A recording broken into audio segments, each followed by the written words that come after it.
What's going on, everyone? And welcome back to Out and Loud. My name is Ajuki, and I am one of the hosts, and I am part of the FOMO gang. And I'm sitting here with my lovely friends today. Super excited about episode 2. Yes, I'm Erika. I am from Up Erika. I host a podcast there and collaborate with a lot of different people. And this is Out and Loud is a collaboration with FOMO and Speak Up and talk about LGBTQ stories and just get real with it. Exactly. Yeah. Hey, everyone. I'm Tanya. So I'm also from FOMO, and I do a bunch of the graphics there, a bunch of the artwork. And yeah, I've also known Erika for a while, which is really interesting. So I followed along her podcast, and yeah, we're excited to be here.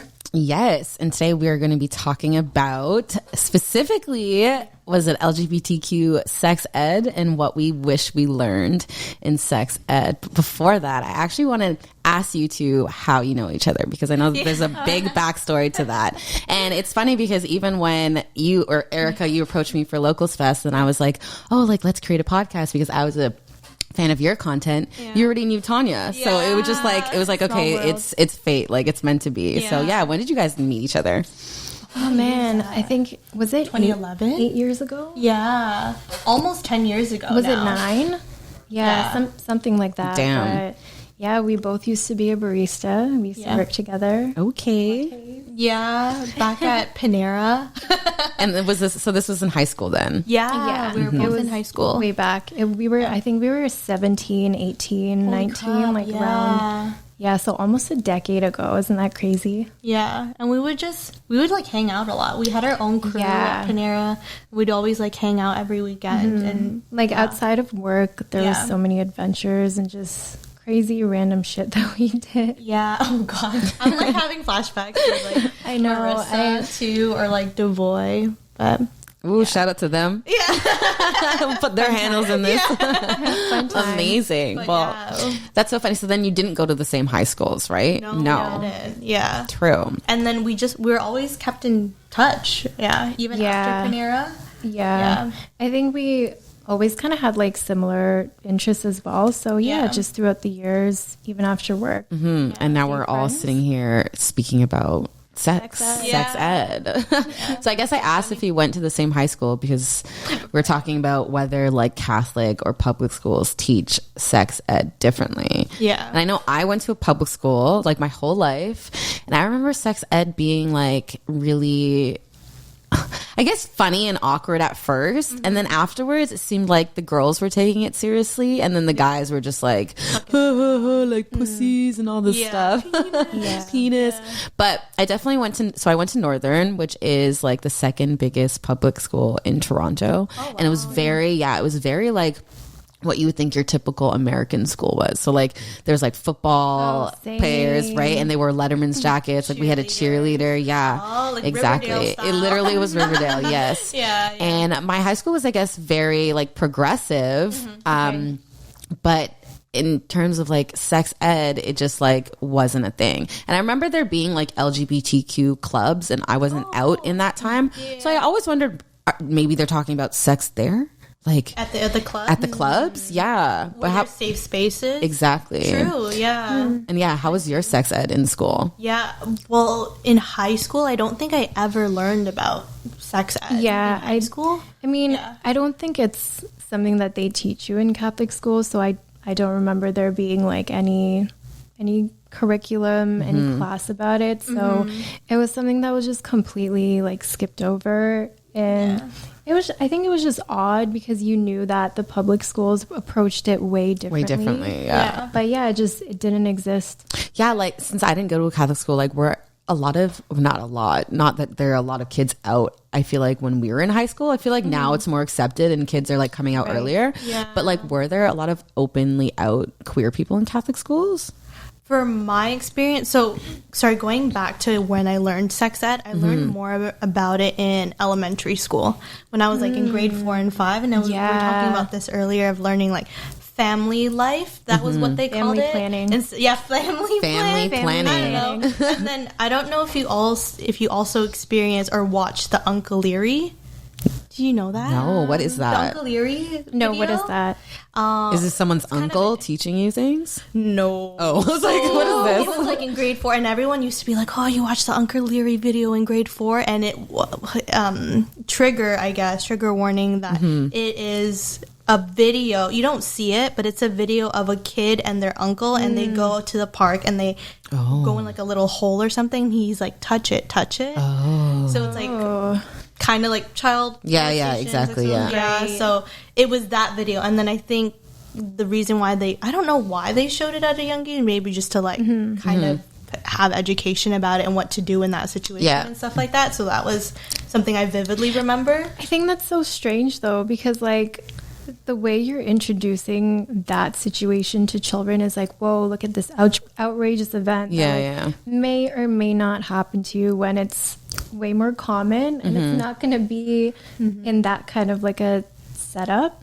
I think, I don't know, I'm like devil's advocate, because when you explain this video, I literally thought it was going to be like someone's uncle, like, hey, I'm Uncle Bob, like, we're going to teach you. But no, it's the uncle's being a creep. Yeah. But I kind of think that it's like progressive, because like that conversation was never brought up to me in school. Not even like, not that I'm putting my parents down, but like it wasn't even like a conversation like, oh, if someone who's not supposed to touch you touches you, like, you know, what do you do? Yeah. So that's interesting. And then I don't want to be prejudiced, but I was like, maybe they're introducing it in the Catholic district, because you know how like there's a lot of like creepy priests, or like, you know what I mean? Like, so I was like, maybe is that why they're showing it in the Catholic schools? I don't know. Yeah. I've literally never heard of this video. No. Wow. And it's just audio, like there's it's an actual visual, but you don't see like, when he's saying touch me. They're just in the container thing in the playground. But yeah.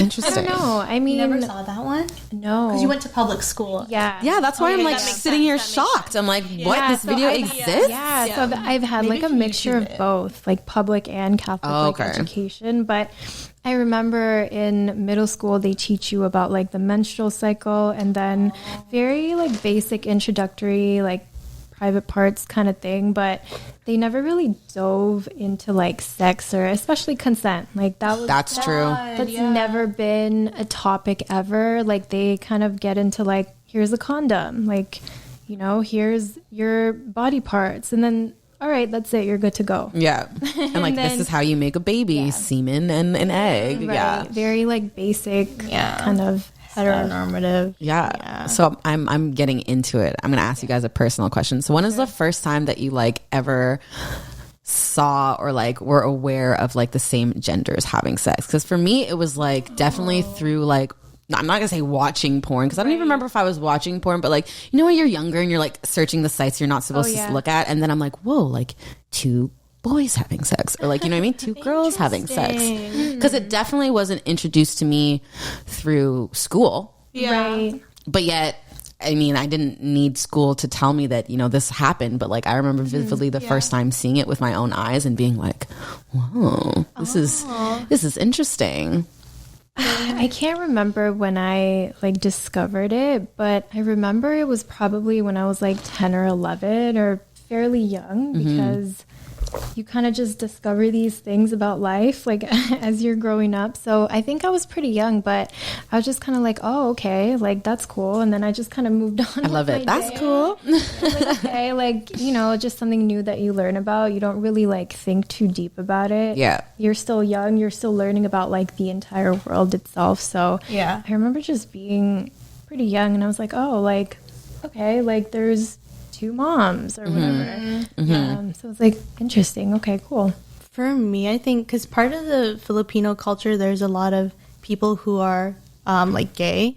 So I grew up around like aunts or uncles that are already out, and people know that they're out. So I don't know. Maybe it's just like the way I grew up, and having like the culture already has people who are out and comfortable with being themselves. That Exactly. I kind of like understood. Oh, like they're together kind of thing. So. Right. Or their girlfriend is here or something like Right. that. I just find it so interesting that like, you know, they try to make, everyone says like porn isn't real life, which it's not, but then when it comes to like queer sex, like school doesn't even show you like any type of image. It's not even brought up.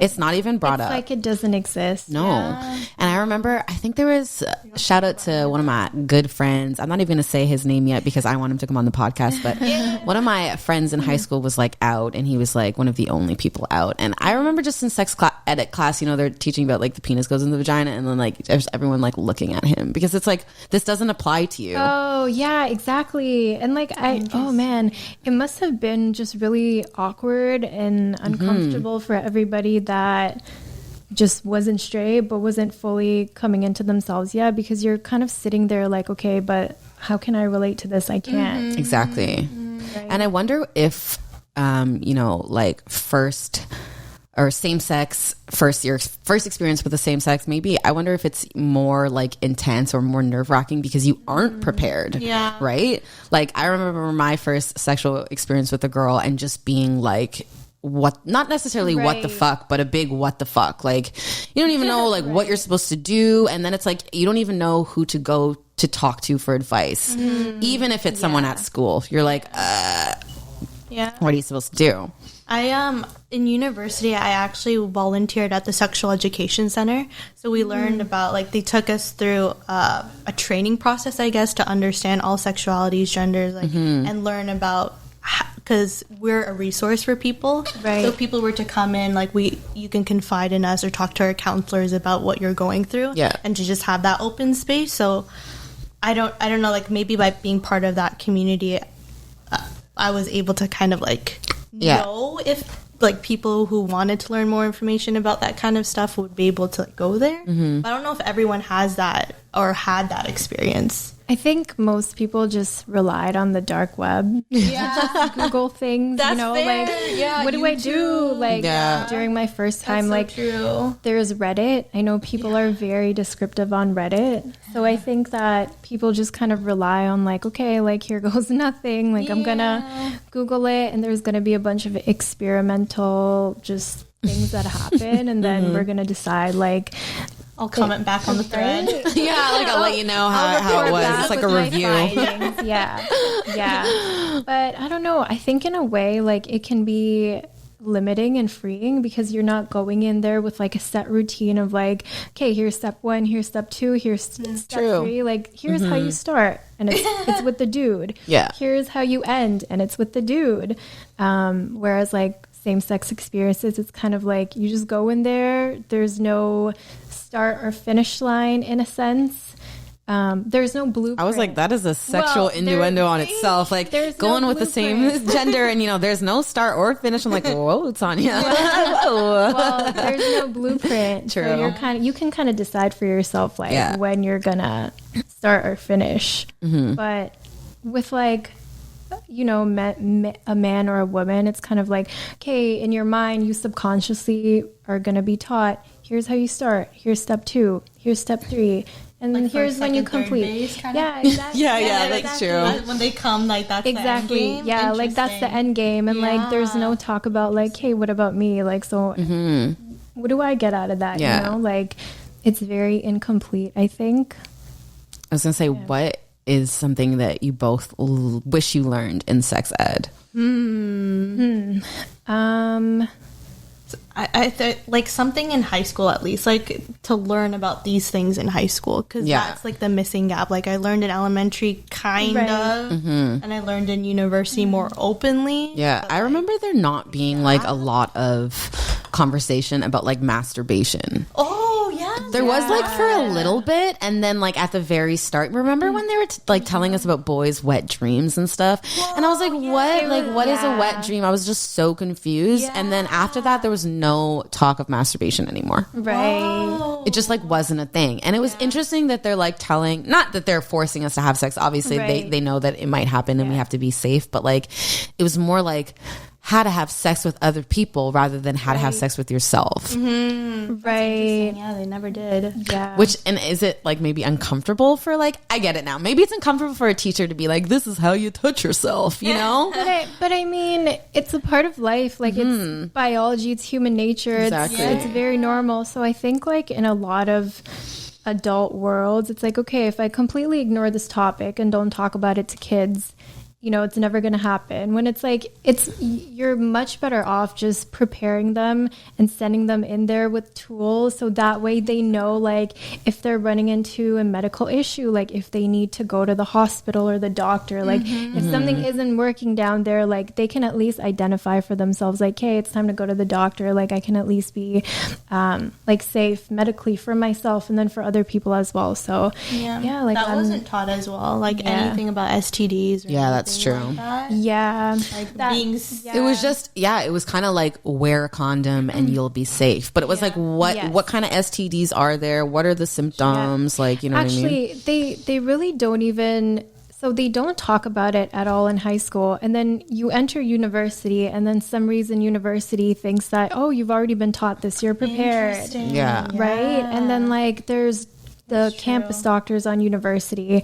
I remember one time, like I just went in for like a regular visit, and she's just like, you'd be surprised at how many like 18, 19-year-olds come in here and they have absolutely no idea what an STD is. And they have no idea what's happening with them. They're just in here and telling me that they're uncomfortable and they don't know why. And I was like, problem. It is. And it's especially like, remember before this conversation, I was kind of speaking about like, you know, they're always teaching you how to put the condom on the banana, but like they never were like, oh yes, it's also important to use condoms and like dental dams, but also like in queer sex too, you know what I mean? Like, are they teaching men, like, you know, when you have sex with another man, also use a condom? It was kind of like, when you have sex with a woman, so you don't want babies or you don't want to get sick, use a condom. But it was never like, well, what are you supposed to do if you're not attracted to the opposite sex?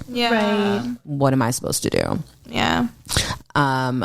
I think it's so interesting, like how much open we are talking about sex now. And especially like the generations, I find it's like super sexual. Because even when like, not that we're super old, but how long ago when we were in high school? 10 years. Oh my God, stop. Never mind. I was like, not that we're old. My God. Maybe let's say 5 years. Okay. So 5 years ago when we were in high school, like I just remember not even being that open to like ask questions myself. You know what I mean? And not being like, oh, mom, dad, like, what is this? And it's funny because I have young parents. Like my parents were also teenage.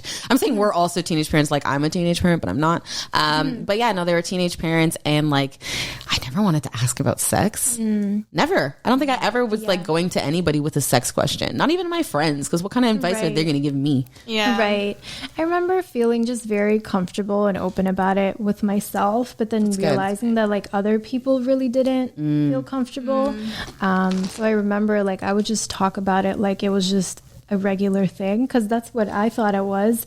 And then I realized that, oh, like this is something that people attach with a lot of shame. Like there's just so many uncomfortable like feelings people attach to it. So in conversations, like you could be completely comfortable, but then somebody else will feel like ashamed and then try to project that onto you and hope that you also join them in this like shame shit show. And it's just weird, because it's like, well, don't you see like everybody around us is already participating in this, but not in a safe way. Like, shouldn't we talk about like condoms and STIs so that people are much safer? Like it was just weird. That's a good one. That literally answered my question. Like, what did we wish we learned? Kind of like that there's not shame around sex. Which I definitely can say that I've felt before, like shameful about sex. I think I remember so one of the weirdest and strangest experiences was getting slut shamed, like when you were younger too. And it was just such a strange experience, because you kind of like have to sit back and like really think to yourself, like, why would I feel ashamed of feeling good?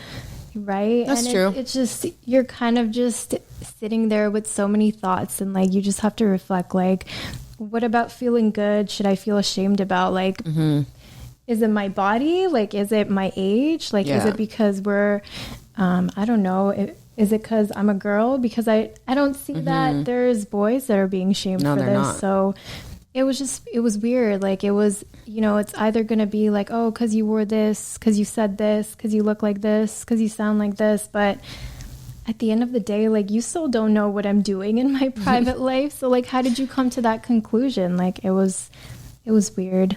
I was going to say, do you find, like, I personally think now that I'm in more queer spaces, I find that is a little bit more liberating and, like, inclusive.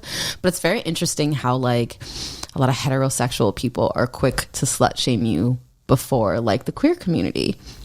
Sometimes. Yeah. I'm not going to say all the time, but, like, as a heterosexual female, you're going to get slut shamed a lot more than if you're, like, a queer woman. And I feel like, I don't know necessarily about men because I'm not a man. I don't know if gay men get slut shamed. I mean, they probably do. I think, sometimes. Yeah, I think they do, but in, like, a different way. For sure. No, I've definitely been slut shamed a lot in my life. And it still continues. Right. I think that's one of those experiences that also make you want to seek out your own education, because, like, you could just be minding your own business and like somebody will come along and call you, like, a name or whatever, as people do when they're teens, and then you sit down and you think about, like, what does that name mean? And then you kind of go home and you Google it. And then you're like, oh, but it's describing that, like, you know, for example, like, I don't know, a slut is somebody that, you know, does whatever. And then you're kind of sitting there like, but I didn't do that. So, like, why did I get called that? Facts. Like, how did they draw that conclusion? Right. So it's weird. Yeah. But you just want to put labels on people just because, kind of thing. Maybe right? It's like they're hiding something within themselves and they just kind of project whatever they're internalizing to They're other just people, mad. They just right? want to have sex too. Yeah. right? They're like, damn, like, she's getting some and I'm not. Imagine. Right? Oh my God. Do you remember, or can either of you remember, like, certain instances specifically, or, like, names that you've been called? Oh yeah. I mean, like, drum what roll. haven't Like, drum roll. You're like, so yesterday. No, but, like, what, I mean, well, think about it. Like, what haven't you been called? That's like, true. That's a shorter list. What haven't we been called? What haven't you been called? Yeah. And, like, it's not just from, like, men, women too. Like, they'll just call you all kinds of names. Yep. And it will be for reasons that have absolutely nothing to do with you. So It's true. I wanted to ask, I guess, my question next for both of you. I don't know, actually.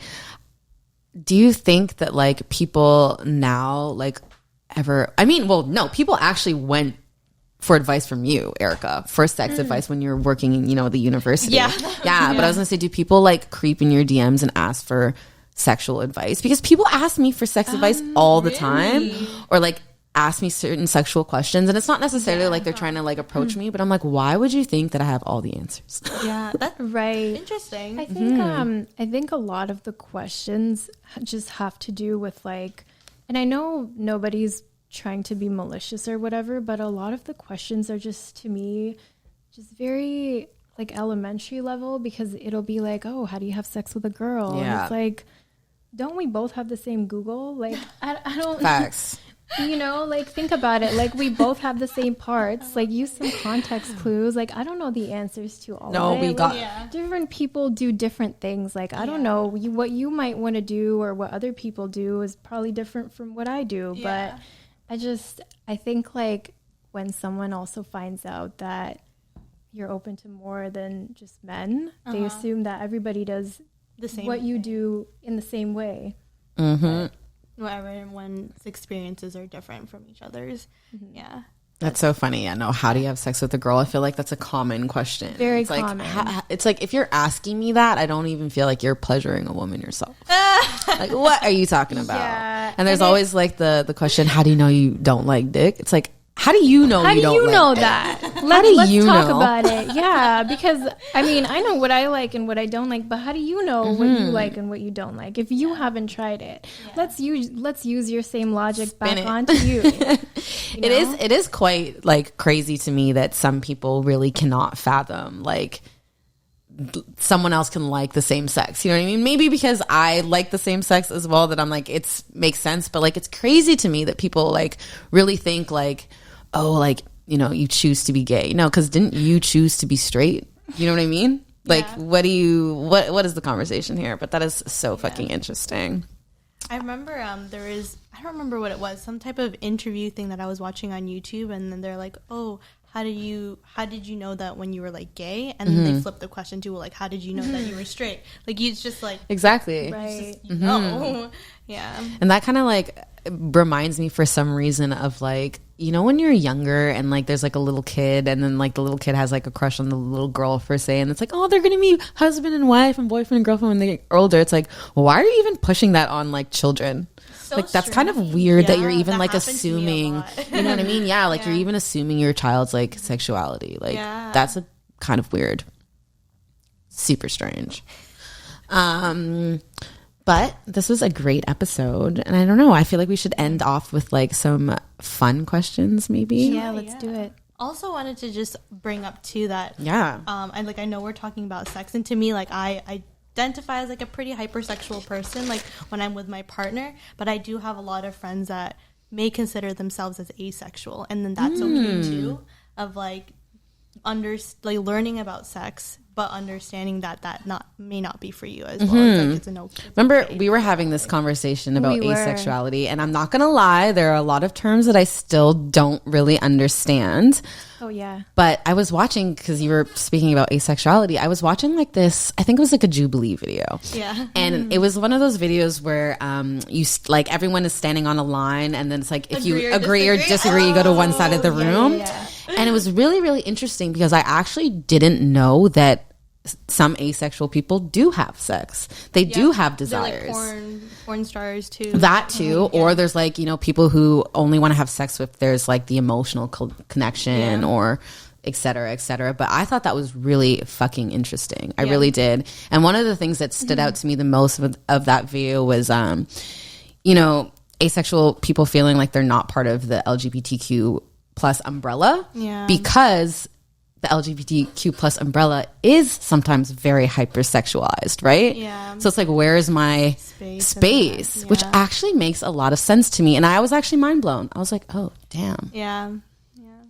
It's It's true. a lot to think about. It is. It's a lot to learn. Right? Too. There's like a lot. It's true. Because even, you know, you go to Pride, and Pride is obviously, there's a lot of titties, there's a lot of ass, there's a lot of penises sometimes too. And I can imagine, I don't even want to necessarily see people naked all the time. Like I'm good. There's a time and a place. But I can imagine though too, like maybe if like sex isn't a big part of your life, it would make you uncomfortable to be in a space where you're trying to celebrate Pride and being a part of this community, and you're seeing all these things that like make you uncomfortable. I think a lot of people just genuinely don't understand asexuality because they might not relate to it, so they just don't understand how somebody else just doesn't see sex as a huge part of their life. And maybe it's just you haven't had good dick or good sex, right. Exactly. And that's funny. why. Yeah. I want to read out the asexual spectrum. This is a Google thing. So these are definitions from asexuality.org. So if I get any of them wrong, you can come for the site and don't come for me. Okay, so there's like two sides of this graph, and one side, most of the flags are, gray and purple and black, and the other side is green, gray, white, and okay. So on one side it says sexual orientation. So asexual does not experience sexual attraction at all. Okay, so then there's a gray sexual who experiences sexual attraction to a very minor degree. Okay, and demisexual, which experiences no sexual attraction unless a strong emotional bond has been established. Which, when I was looking at like these different, labels or, on the spectrum, I'm like, am I a demisexual? Right. Like, I don't necessarily want to, I'm not the type of person who really like enjoys having sex with somebody where there's not a connection. So like I was even looking at this like, wait, like, do what I do follow? I identify with? Like, And on the other side of the spectrum, so this is romantic orientation. So we have a aromantic, which is not romantically attracted to or desiring of romantic relationships at all. A gray romantic experiences romantic attraction to a very minor degree. And a demi-romantic experiences no romantic attraction unless a strong emotional bond has been established. Am I a demi-romantic? right. Right? Like, but it's so interesting that, there's all these different, I guess, labels in the asexual spectrum. I'm glad that we got to touch about that, to be honest. So any fun questions? I'll tell you about a sexual experience that I had in high school. Maybe I should. Okay, yeah. No, I actually will. So my first experience with a girl, I remember the next day, it was like everybody at school knew. Everybody. And I was like, what the fuck is going on? And it was like after like me not even really like understanding what just happened, and then it was like everybody at school knew. And I think from then it was like, let's just amp up the sexually factor on Ajuki, and it was just like never ended. And from then it was like anybody that I spoke to, people just assumed like that we were having sex. And then and then I had a big group of girl friends who a lot of us ended up being like fluid or whatever, and everybody was just like, yeah, they all have sex with each other. So that was my label in high school. It was just like, apparently I was having rip-roaring sex. I think you can't really escape being sexualized if you're just existing as a woman, as a femme, and then if you're also into women as well, it's like, oh, like that's what you do 24/7 is you just have sex. You have no personality. You don't exist outside of your sexuality. That's it. That's all who you are. That's true. Do you have any stories from high school that stick out to you? I think one for me is like I went to, in high school I've got hit on a lot by women, and then that made me question about like my own sexual identity and like what do I identify as. So it's a lot of like self-growth and learning, I think. Which is that's interesting, because it's like, if I'm attracting these people, like, do I play? Or I'm not going to use that stereotype, playing for that side, because that's not a cute one. But no, I totally get that. Interesting. I think a really funny but awkward experience for me one time is so I went out. I was on a date with this girl, and we went shopping after. And so we were in a public space in the mall, and then some dude came up to me, you know, just kind of thought that we were just friends, just chilling, started hitting on me. And then I was polite. I was like, hey, like, I'm not interested, but thanks. And then he just continued like talking to me, and we were just getting really uncomfortable because we just wanted to sit there. Yeah. And then she was just like, hey, like, this is actually my girlfriend. Like, can you please leave? And then he was just like, oh, like, you're not giving me the gay vibes. Like, my gaydar didn't go off. Like, can you guys make out for me? I was like, dude, like, is this guy serious? Like, this is really fucking annoying, because like we're in a public space. Like, would you go up to a dude and then ask him to make out with his girlfriend in front of you? And he didn't stop there. He was like, so when are you guys going to get married? And at this point, like, we were just sitting there trying to ignore him, but it was just so awkward and uncomfortable because, like, we're in public. Yeah, that is awkward. That's none of your business. Like, it's so inappropriate. Oh my goodness. I feel like the world needs to stop like asking people to prove themselves when someone says there's something, or like they're, you know, this is what I believe in. It's like, yo, chill. Because even if you answer and you tell them like, hey, like, no, like, I'm actually, this is my girlfriend or whatever, then it'll be like, okay, so make out, like, put on a show for me so I can validate you, you know, do this and this so I can cross it off my list, so I can tell you who you are. And it's like, but I didn't ask you to tell me who I am. I'm telling you who I am. You know, whether you believe me or not, like, I don't care. That's none of my business. Like, think whatever you want, but I've given you an answer. If you take it, that's cool. If you don't, that's not my business. Facts. All the boys, and it is boys. It's not men, and it's not women or girls asking girls to make out with each other. It's the little boys need to stop. Like, they really, it's not, no one's putting on a show for you. Trust me. And I feel like if a woman is kissing a woman, it's because you ain't doing shit for her on the downstairs. That's for sure. That's funny. Right? Well, this has been a great episode. I'm so happy to have you, Tanya. Especially because like you touched about it a little bit, but yes, you created the logo. I did, which is fire. Oh, thank you. It's super cute. I'm gonna be looking forward to creating some more stuff, so stay tuned for that. Yes, and I'm so happy to have you. Definitely, we have to do more episodes together, and we will. This is only episode 2, and this is just the start, right? And I'm so excited. It's nice to have like the DMs of people being like, "When's the second episode?" And I'm like, "We're coming." Right. So I am going to let everybody know that you can follow me at AJUKIX, or you can follow FOMO TO. And to find all of the Out and Loud podcasts, they're on Speak Up Erika's YouTube channel. Yeah. On Spotify, Apple Music, all that stuff, wherever you listen to podcasts. Mm-hmm. So, And where can the people find you, Tanya? Yeah, you can find me on Instagram, I guess, at TVNYX.